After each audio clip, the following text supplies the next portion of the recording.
So welcome to Running for FBLA State Officer webinar. Congratulations for getting to this point, for thinking about it, because in my mind, I think it's a great experience. It's a challenging experience, but it is a fun experience at the same time. I'm not going to sugarcoat it and say things are going to be easy, because they aren't. It's a lot of hard work, but you definitely grow as a leader, you grow as an individual, you get to do opportunities that you wouldn't in any other situation.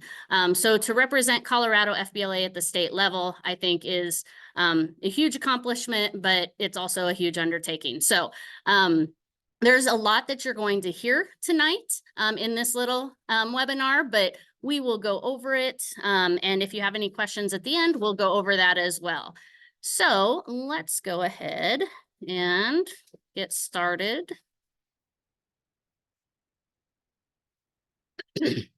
So the officer handbook, hopefully you have seen that already. If not, I just wanted to make sure you guys knew where it was at. It is at the Colorado FBLA website. So you can either do a couple of different things. You can go under leadership and go to the high school state officer team, or you can go under events and go to the state conferences tab. I'm not gonna tell you all those steps, but it gets you to both links. The big thing with the state officer handbook is, yes, it's pretty daunting. It is 42 pages in length, but there are different pieces for different moments in the state officer term. So for instance, the beginning part is more for the candidates. The kind of middle part is expectations of officers. There's a lot of paperwork and signing things at the end. Some of the things you need signed for your application, some of them you don't. You need signed if you actually become a state officer.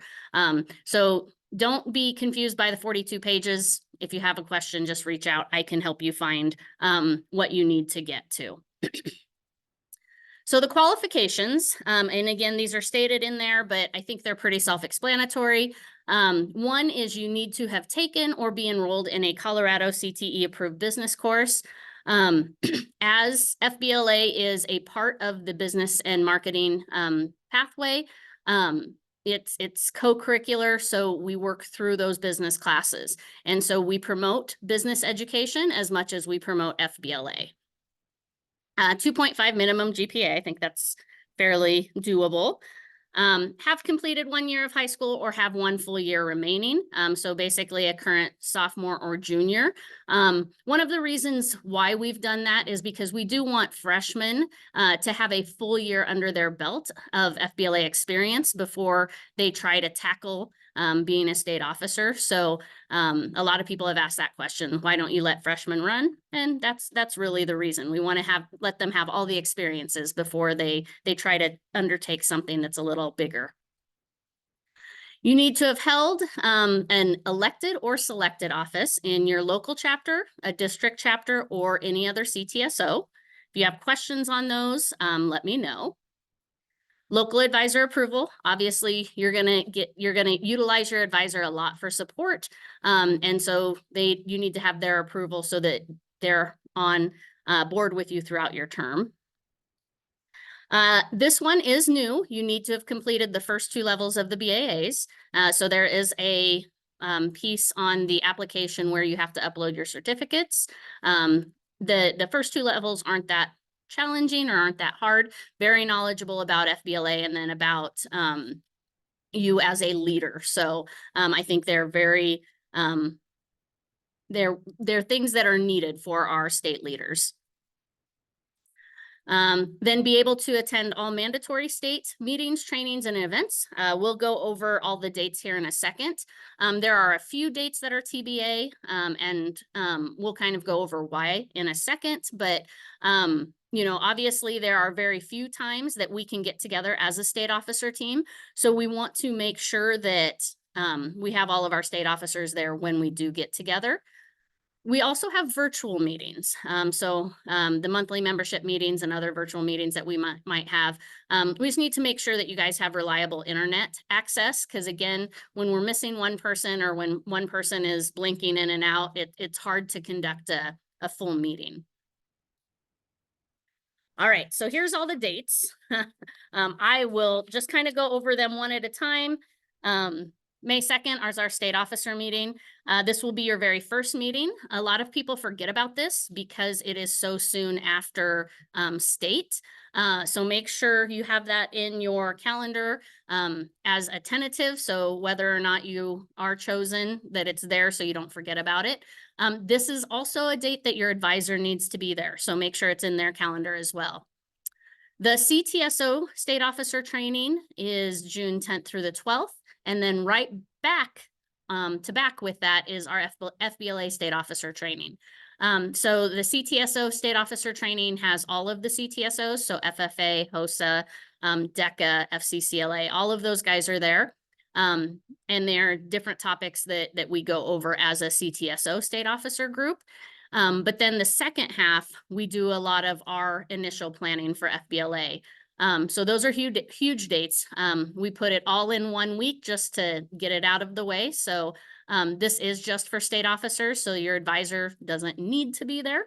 And we don't have, hotel rooms for advisors anyway, but you do need to find a ride if you don't drive. So kind of keep that in mind. Then the next state officer meeting is in Denver. Again, this one is with your advisor, so make sure they get that on their calendar. The CTSO local officer training is kind of to be determined. Last year we didn't have this because they kind of decided to go every other year. So it's not set in stone, which is why it's to be determined, but those dates are tentatively set in stone. We do a district officer training to help get them on board with some of the things that the state officers learn at their summer training. And so this date is to be announced because it's one that we set as an officer team in June when we're at our officer training. And so it's anywhere between in September or October. We basically kind of chat with all of the state officers and see when people are planning to get their district officer teams together, and then what dates work. For instance, last year or 2 years ago, it was on a Saturday morning. This last year, it was on a Wednesday evening. So that one we set as a team. So if you are a state officer, make sure you bring in your calendars to our June training because we look at a lot of dates. In October, we have our Fall Leadership Conference. Again, to be announced. If you went this last year, it was the one that was at Metro State. So just getting some information on that to be set. And this is the sooner that we get the dates, we let the state officers know. So it's just kind of out there right now. December 5th is our third state officer meeting. Again, this is another one with your advisor. Then January and February, you guys all know that's when the district leadership conferences are. As a state officer, you only need to attend your DLC. However, if another state officer and their board member invites you to help with another one, you are more than welcome to do another one. You just have to understand your timing and be able to miss school and make things up as well. March 4th would be our fourth state officer meeting. Again, this is one with your advisor. And so that is kind of the final one before we get on with state. The State Leadership Conference for next year, so 2025, is it's April 21st, 2nd, and 3rd. But you guys come 2 days ahead of time, so April 19th to 23rd to 23 for you guys, because we do a lot of staging, planning, organizing, that type of stuff. So make sure those dates are in your calendar as well. Throughout the meeting, you will have committee meetings with your VPs or with the president. So those are virtual and those are planned by you guys and are usually worked out to make sure that they can fit with everybody. And then the monthly membership meetings, those are on Mondays every month starting in August, going all the way through April. Again, at the June officer training, that's where we set those dates. So bring your calendars. There are some other events throughout the year that you might go to. They're optional events. So Institute for Leaders, National Leadership Conference, a National Fall Leadership Conference. I didn't change middle school state leadership conference, or maybe either other CTSOs or CT events that you might get invited to. Anytime people have wanted our state officers to go to different things like that, we've given them plenty of time to arrange to be there. So it's nothing like, hey, tomorrow we need you somewhere. As well as chapter visits, which you guys arrange those to fit your schedule as well. All right, expectations. I've kind of alluded to some of these, so it shouldn't be too bad. Do we have any questions yet? Yell at me if you have questions, because I just ramble until somebody yells. Okay, expectations. You do need to attend all state officer meetings and trainings in their entirety, in person and virtual. Like I said a bit ago, there are very few times that we actually meet in person. And then it's only once a month for our monthly membership meeting. So it's not that many times that once we get these dates in the calendar, you need to be there. We need everybody there. Obviously, if like you are in the hospital or things like that, those are extenuating circumstances that we can deal with. But as a leader for Colorado FBLA, we need all our people there. So you can't miss for a football game or something like that. You need to put FBLA as a priority because you are a state leader. And I already mentioned the reliable internet service.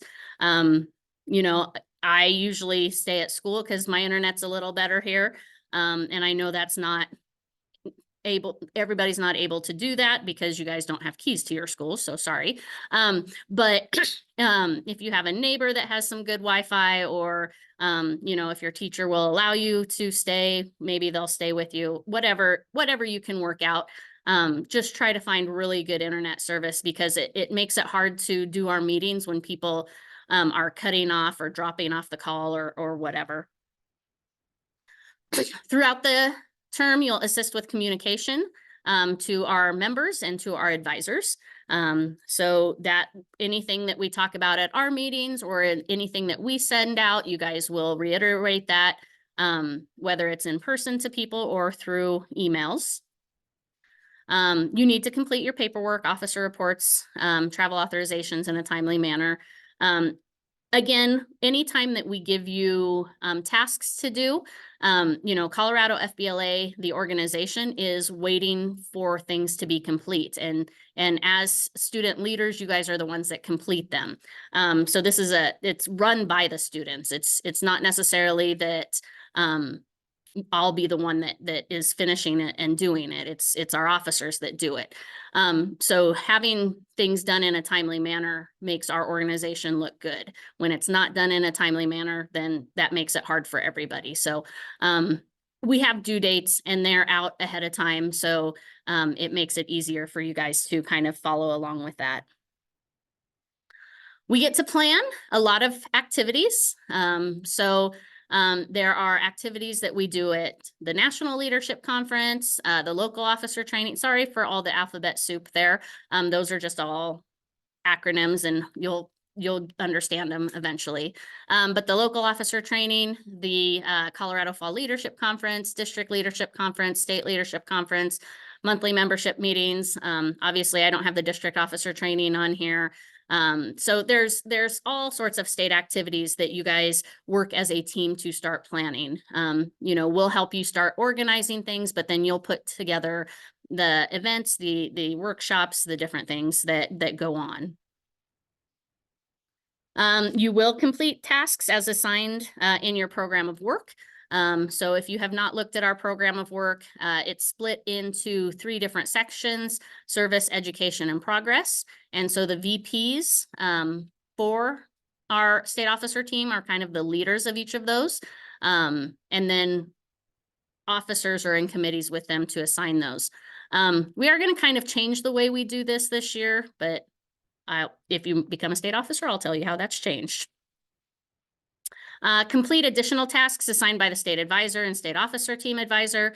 Again, these are things that, we'll get to you ahead of time if needed. So for instance, a couple of years ago, one of our workshop presenters couldn't make it to an event. And so we had a group that needed to do a workshop in the next 2 weeks. So we get things as soon as we can. You know, if there's a new teacher meeting and we need you to present at that, we'll tell you, you know, ahead of time. It's just those are kind of assigned when we know and when we get them. And to who's available. It's not every state officer that has to do those things. Public relations and networking. You know, you see our social media, so you'll get to interact with that. You'll get to interact with the newsletter that we have. You'll network with members and advisors through email, as well as in person. So you're basically the face of Colorado FBLA for your term. And again, I've said this a couple of times, or I've alluded to it a couple of times. You really need to set FBLA as a priority to other activities. Obviously, if there is something else that needs to take priority for you, then maybe state office isn't for you. Maybe become a district officer or just a local officer, because as a state officer, we need FBLA to be the priority. And I know in the handbook, you know, it says over, you know, sports, over prom, over all of those things. It's just that we need all of our officers on those dates that we have them. The one thing that you'll really want to talk to your advisor about is just meeting periodically with them for guidance and advice. Molly Davis is the state FBLA advisor. Obviously, I am the officer team advisor for the state, but we are both not in your area. And so we are far away from you and can't always help you or give you advice. We can through email, we can through Zoom, but your local advisor is there to help you as well. So really kind of lean on them, check in with them, you know, double check written reports or written items with them so that they can kind of see those things and help you out and grow as a leader as well. All right, so let's get into kind of what you should expect as a candidate for the pre-conference. One of the things that we did a couple of years ago to help free up time at the conference and to allow our candidates to be able to compete is that we've pushed things to the pre-conference time. And that's been really helpful for candidacy because before, you know, people who were really good at competing, they never wanted to run for state office because they wanted to compete in their event. And so it's helped free up some time just for you to enjoy the conference as well. So first thing is first, obviously, March 1st, your article or your FBLA story needs to be submitted to Colorado FBLA Today. You will also include that link on your online application or your story on your online application as well. And so that needs to be submitted by March 1st as well. And I'll talk about what all goes in your application a little later, so I won't kind of go into that. On March 4th, I will release all the pre-conference simulation activities. And so what I mean by that is there are a lot of times that we assign our officers just little tasks that they need to do at home on their own. And again, we don't meet very often as a full team. So a lot of our officers need to do things at home and then come prepared to different things. And so it's going to be something that an officer would actually do throughout the year. And what I've done kind of throughout this year is I've kind of written down a couple of things. And so it's going to be something that's very similar to what our officers have done in the past, like 3 or 4 years. The pre-conference activity is due March 18th because it does get graded by our selection committee prior to state. Then between March 4th and March 27th, you will you and your advisor need to schedule a virtual interview, and that's with me. When I release all the pre-conference stuff, there's also a link on there to the calendar for you to sign up for just a virtual interview. And my questions obviously come from a different direction since I'm an advisor than the questions that you'll experience at state, which come from your peers. Then also between March 4th and March 27th, I will send out emails to your advisor to an administrator at your school, so whoever you've listed on your application, and to your parents, which is just kind of a survey or a feedback form. We really want to get kind of a full picture of each candidate. So we get to hear from them as well, which is super cool. That is all pre-conference stuff. When we get to the conference, this is where it's changing a little this year, because we're freeing up some time for everybody as well. So Monday, which is the first day, you will have the opportunity to do some group networking, and then you will have your individual interview with the selection committee. During the group networking time, the selection committee is not in there. Okay, so it's just you guys getting to know each other as candidates, getting to kind of learn how each other works, just so that if you are part of a team together, you know each other a little more. The first day, you'll also be able to see the rehearsal of the current state officers. And so that will all kind of fit into your schedule.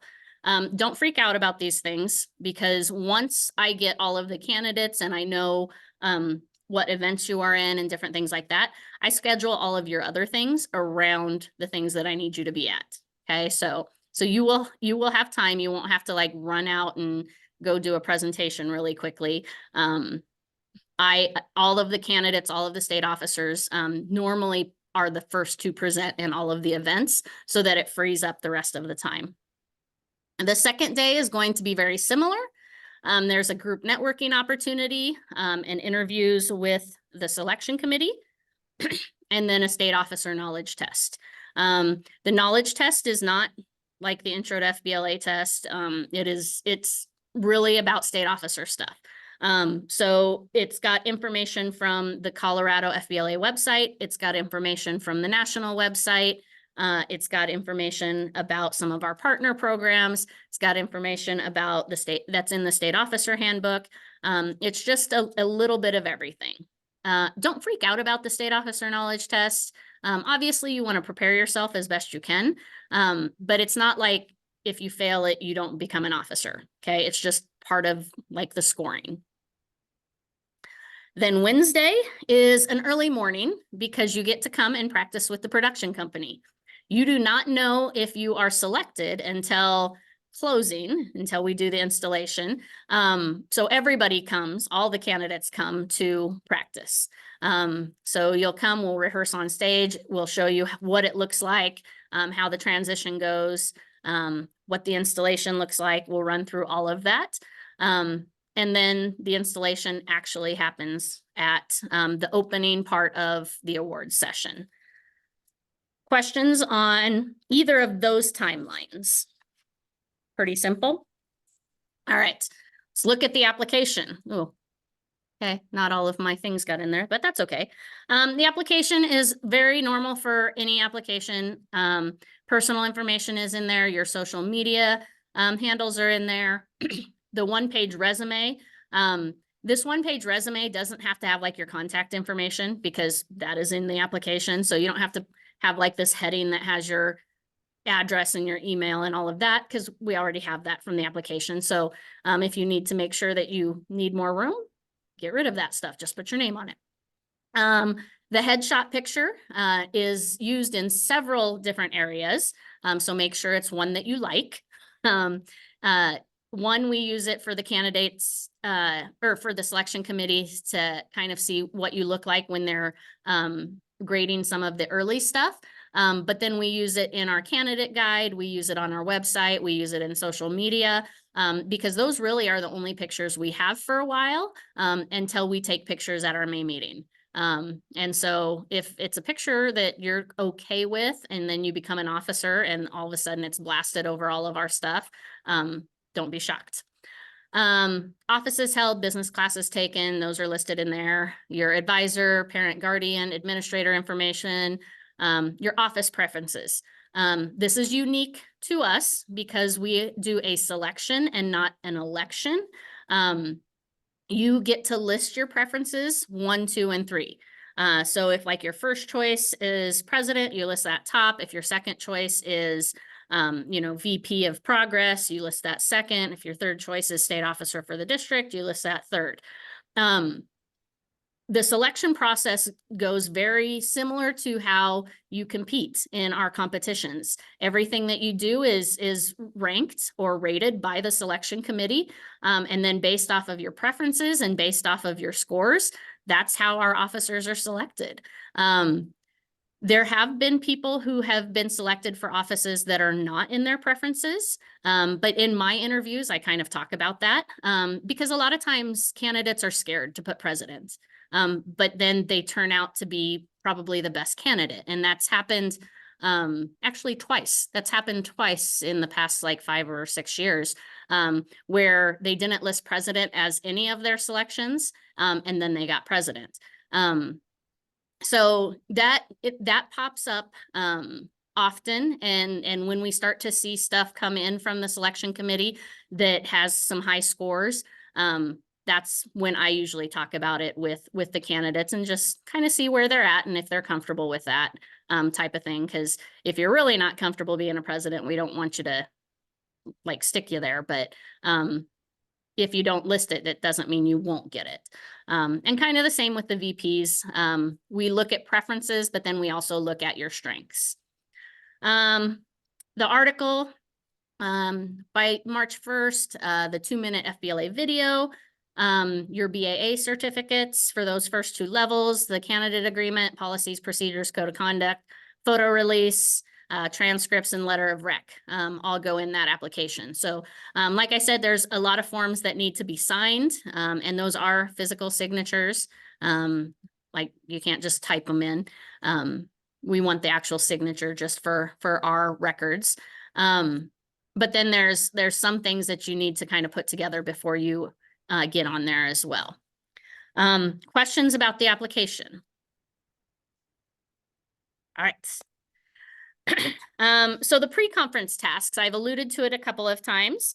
Like I said, it's a simulated state officer project.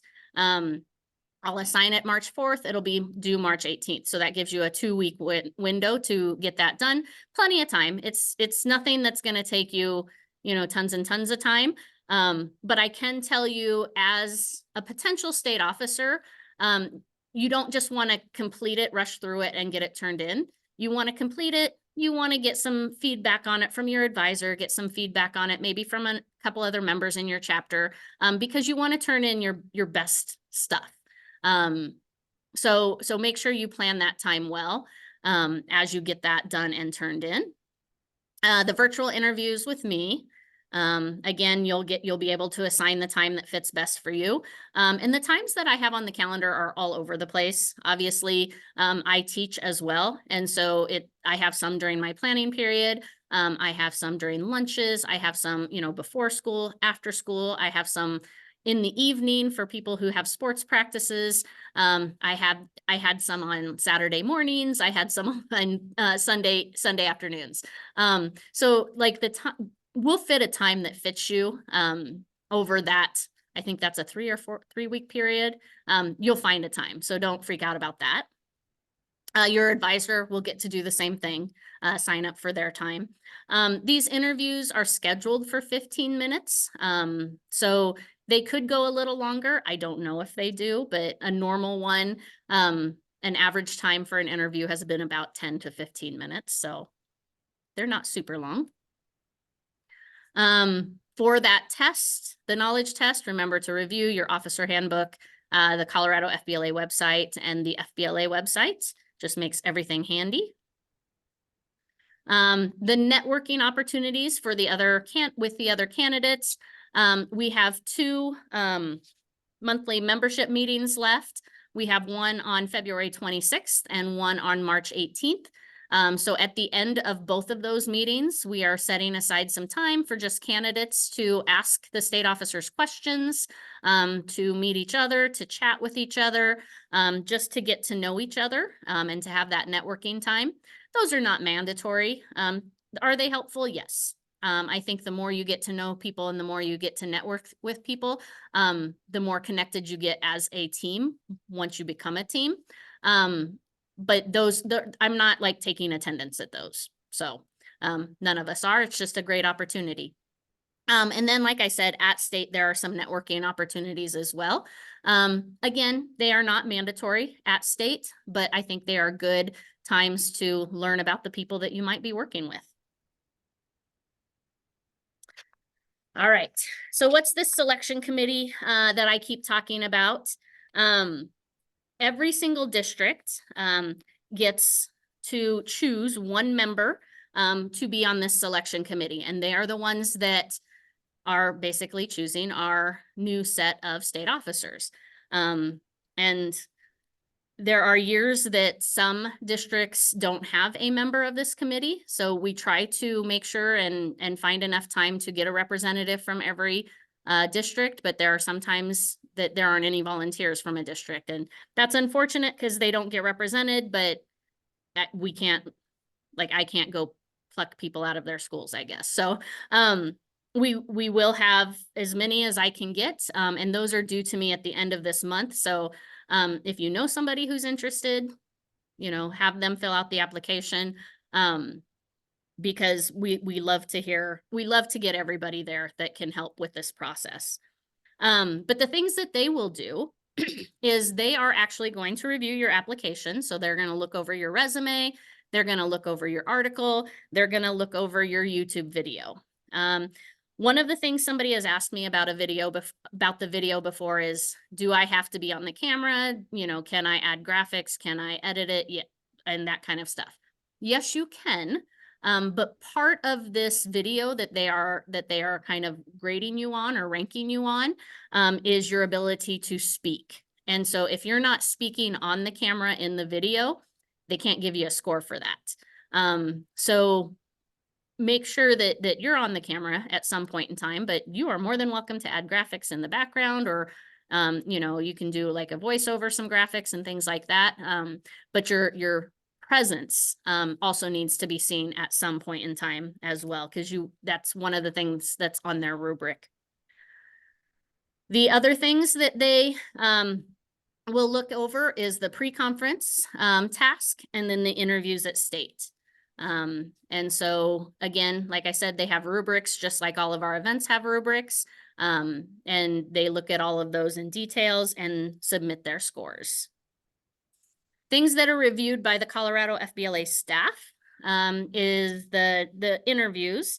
So obviously your local advisor interview, the feedback forms that we get from all of the adults, the knowledge test scores, and then the social media check as well. So the selection committee doesn't see those things. We look at those as a staff. Questions so far? We good still? All right. So now, what are some of your commitments of your local advisor? And I'll put all of these up here and then talk about them. So your local advisor does sign up for this as well. Obviously, they're not doing a whole lot of what you're doing because this is a student organization and you're the student signing up for it. But they're signing up to help you, to guide you, to help mentor you. And so they have some tasks that they need to do as well. All the state officer meetings that I mentioned earlier, so the May, September, December, and March state officer meetings, they will be there with you. This will be a change because a lot of times they went and helped the board during those days, but we are actually going to have them with the state officer team to assist us during our meetings. So they will obviously not kind of run or lead the meeting, but they'll be there to help guide and assist and chat with. To help organize transportation for other state officer events. You know, some of our officers can't drive, so their advisors drive them to Denver and to whatever other activity that they may need to go to. Obviously, if the advisor can't take them, they help organize some kind of transportation. So whether it's their parents or finding another advisor or another state officer, they're just helping with that. Meeting periodically with the state officer to provide advice and guidance on their roles and responsibilities, and then checking in with their progress of tasks. This one I can't mention more. As Molly and I are, you know, obviously in our different areas, we can't always be there to check in with you, especially in person. And so local advisors take that on them. And they're not doing the tasks for you. They're not, doing all of that kind of thing. They're just checking in with you. I'm a advisor at Platte Valley, and we've had state officers in the past, and it was just a, hey, so-and-so, have you done your things for this week? Or have you done your items on the to-do list? Or have you filled out your monthly officer report? Or is there something you need from me? So it's just checking in and seeing how they're doing, as well as seeing how our state officers are just balancing life. There's a lot that goes into being a state officer, but then you always want to be a kid. You also want to be a kid and you want to do the things at your school. So whether you're in sports or other clubs or organizations or, in AP classes or filling out scholarships or college applications, there's a lot to balance. And so having that person at your school that can just check in with you is so helpful. Okay. Just to bounce things off, so helpful. I can definitely tell the state officers that don't check in with their advisors as much as the ones that do. And so it's just, you can tell the difference. And so that, I feel like that mentor part is huge for a state officer, and I highly recommend it. The other expectations are helping to review those officer materials for feedback. There is a specific reflection in the monthly officer report that the advisor has to fill out. But when I talk about other materials, like if you're making an infographic, have your advisor look over it. Okay. They can give you some good feedback because they teach this stuff. So if anything, it'll be spelled correctly. And then assisting with state events as well, whether it's CFLC, state, districts, those different things. Really, it depends on, what position the officer is in, with what you will do and what district you're in, I guess, if I can say that kind of vaguely enough.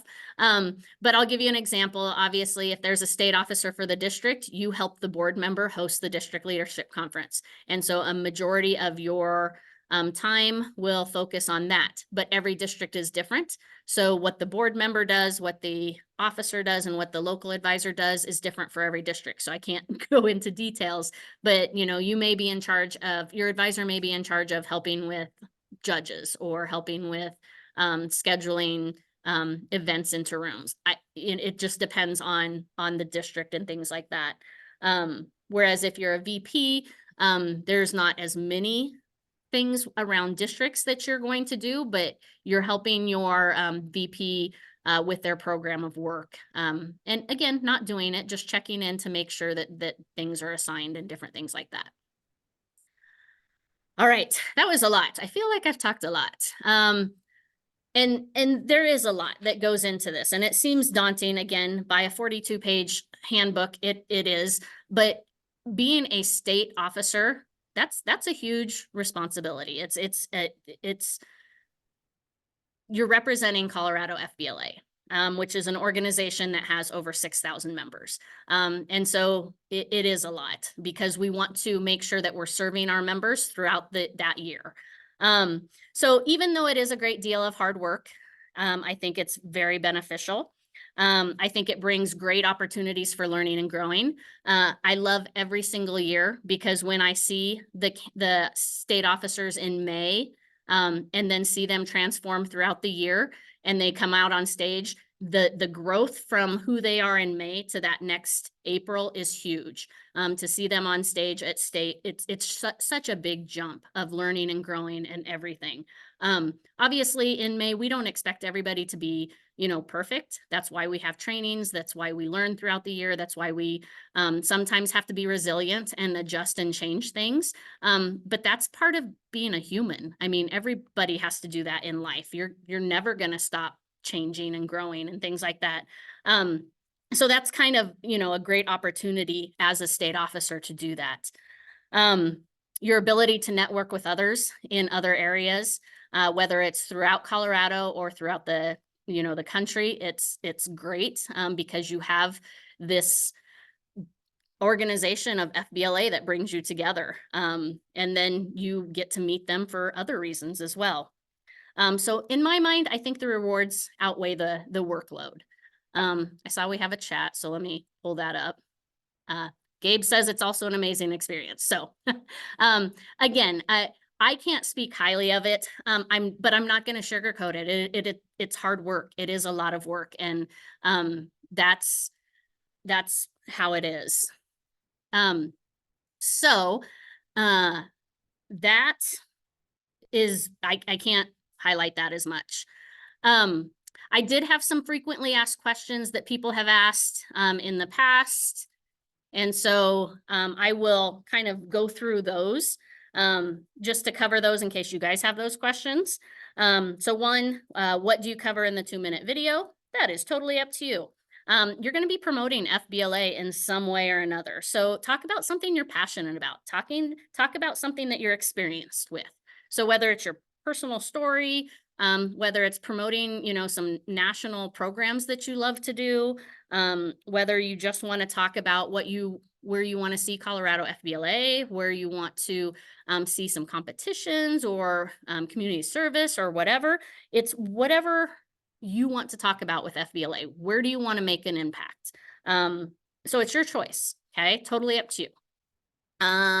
Another question, any tips for applying? I get this one a lot. I think the biggest tip or the biggest thing that I can really try to let you start at this stage of applying is to work on your organization and time management. Every single state officer throughout the year struggles with organization and time management. And it gets to be to where you procrastinate until the due date. And the due date, DUE, does not mean DO. So it doesn't mean do it on the due date. It means do it ahead of time, plan ahead of time, organize that stuff. Because it's going to help you through the selection process, but it's also going to help you as a state officer, and it's just going to help you in life. So whether it's a project, a document, a video that you need, a social media post, whatever, plan those accordingly. Set some due dates for yourself, set some time ahead, you know, some things ahead of time, and be able to do those. Because as a state officer team, we're not telling you to give up everything else in your life. We want you to play the sports. We want you to be in the other organizations. We want you to, you know, take the college level classes. We want you to do all the things that you're passionate about, but we do need FBLA to be a priority. So all that takes is time management. You know, in the past, we've had people who have been 3-sport athletes that are also in FFA and FCCLA, and they can do it. It just takes time management and organization. Besides DLC, so districts, besides DLC, what do state officers for the districts do? Obviously, they help plan the state level activities. So the workshops at fall leadership conferences, district officer trainings, they speak at events, they help with social media. They are also on the committees for our program of work. So they work with our VPs to get our program of work done. But then their bigger part of their job is obviously hosting that district leadership conference and connecting with their specific district. Interview questions. I think there's a few examples in the state officer handbook, but there's just different variations. So really, I think a lot of them are over your experiences with FBLA and your experiences with leadership, your experiences maybe with business education. They kind of go a lot over that. What do you cover in the, oh no, wait. How are the different parts of the selection process weighted?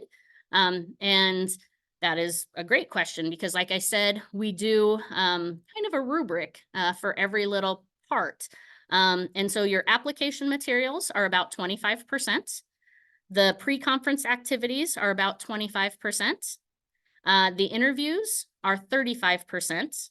The knowledge test is 10%. And then there's some miscellaneous items that are that last 5%. So whether it's feedback from the adults in your life, the organization of your application and different things like that, just kind of random miscellaneous things is that last 5% that goes into that.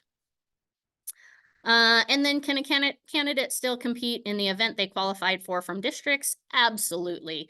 Again, we've changed the process over the years so that that can happen, because I believe that a lot of our best quality candidates also love to compete.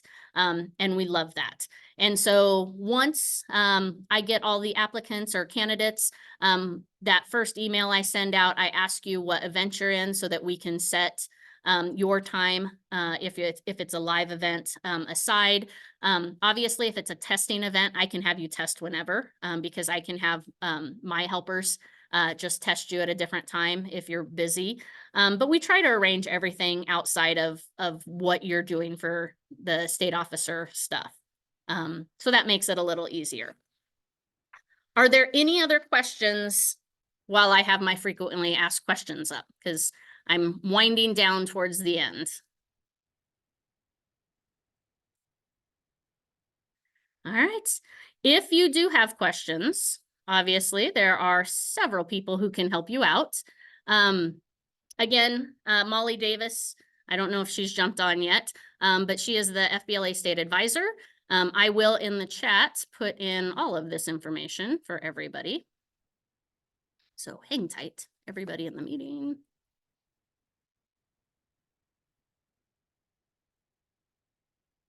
Now I'll put them in here in a second, but I'll put all the emails of Molly and myself.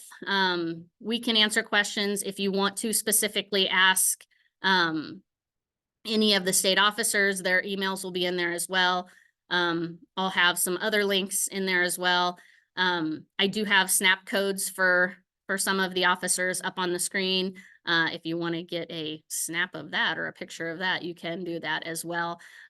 They are more than willing to share out any of their experiences. Obviously, like Gabe said a little earlier, he loves the experience, thought it was an amazing experience, but he will also tell you that it's been challenging. So hopefully he will not sugarcoat it either, because as amazing as it is and as much as you grow, you do have to put in some work because you are the face of Colorado FBLA. So if you have any questions, you guys are more than welcome to kind of stay on. I will end the video recording. Whoop, I got too many buttons.